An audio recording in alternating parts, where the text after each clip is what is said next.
Assalamualaikum warahmatullahi wabarakatuh. Puji syukur kehadirat Allah Subhanahu wa taala, kita bisa berbincang santai seputar HIV/AIDS dalam rangka menyambut Hari AIDS Dunia.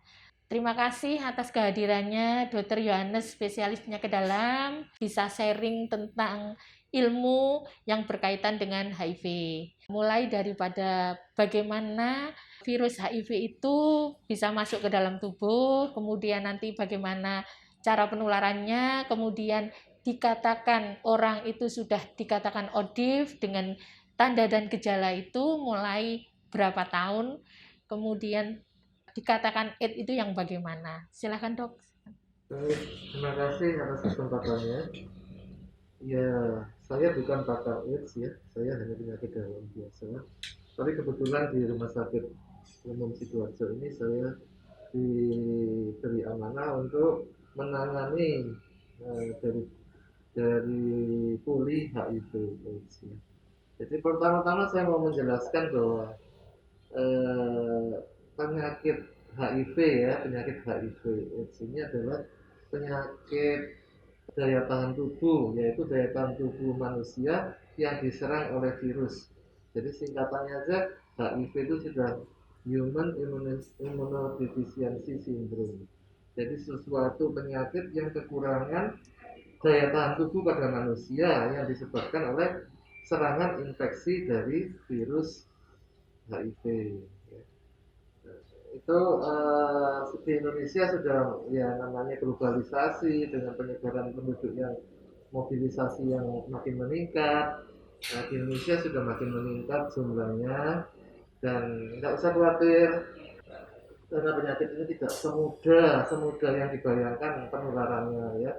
Jadi jangan dibayangkan seperti COVID, jangan dibayangkan seperti karena penularannya hanya bisa lewat cairan tubuh dalam, cairan tubuh yang bagian dalam lagi, ya seperti darah, hubungan cairan serum, ya cairan serum manusia, cairan semen, cairan hubungan dari suami istri.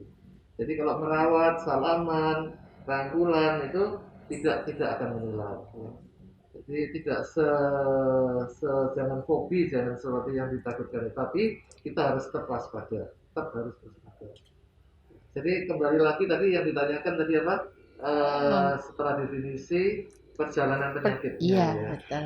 Jadi seseorang yang apabila sudah kena kata kontak dengan virus HIV. HIV itu namanya dari masuknya virus sampai timbul gejala namanya inkubasi, tetap sama semua infeksi itu ada namanya inkubasi.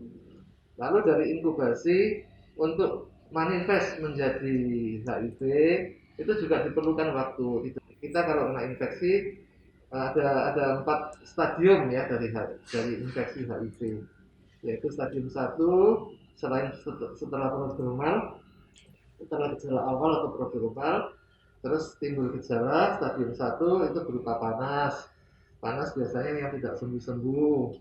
Kemudian ada gejala pembengkakan kelenjar getah bening, ya namanya limfadenopati persisten, yang bandel persisten itu ya, yang terus-terusan nggak bisa diobatin, itu kita harus mikir.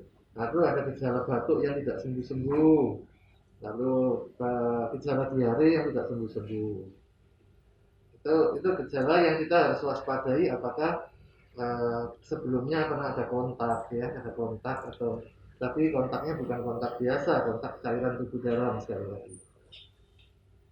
Lalu masuk stadium 2 dan ada sampai 4 ya. Lalu mulai timbul gejala yang lebih lebih berat ya.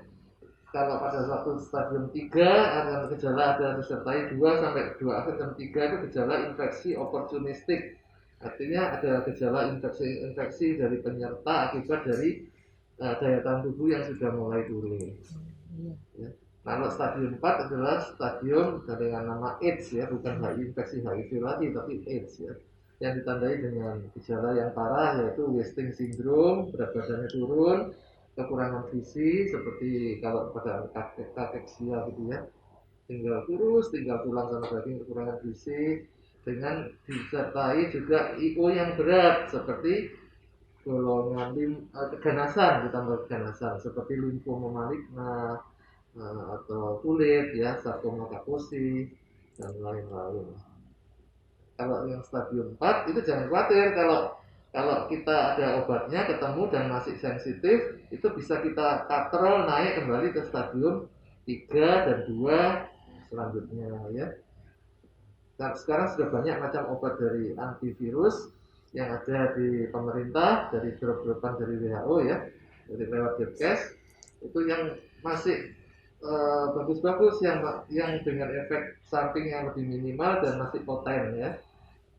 Kalau ada yang sudah nggak mempan, itu masih di drop lagi yang baru, dan masih cadangan obat anti HIV itu masih banyak sekali. Pada prinsipnya adalah kombinasi dari 3 macam obat ya, vitamin HA, RT namanya.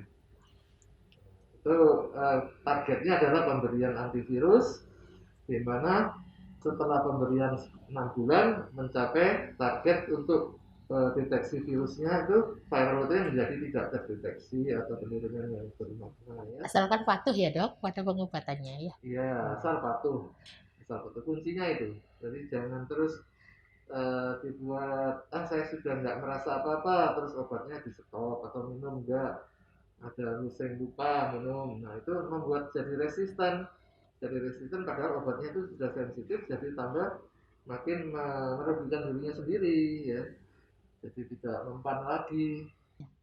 Jadi terima kasih dokter atas penjelasannya. Semoga sharing ilmu yang diberikan oleh Dr. Yohanes ini bisa bermanfaat bagi kita semua. Kemudian bagi penderita ODIF juga akan bisa bermakna dan bisa sebagai acuan dalam melakukan suatu pengobatan. Diharapkan dengan adanya sharing ini paling tidak lebih patuh dalam menjalankan terapi ARV. Terima kasih dokter. Demikian sharing ilmu yang diberikan oleh Dr. Yohanes. Semoga bermanfaat bagi kita semua. Wassalamualaikum warahmatullahi wabarakatuh.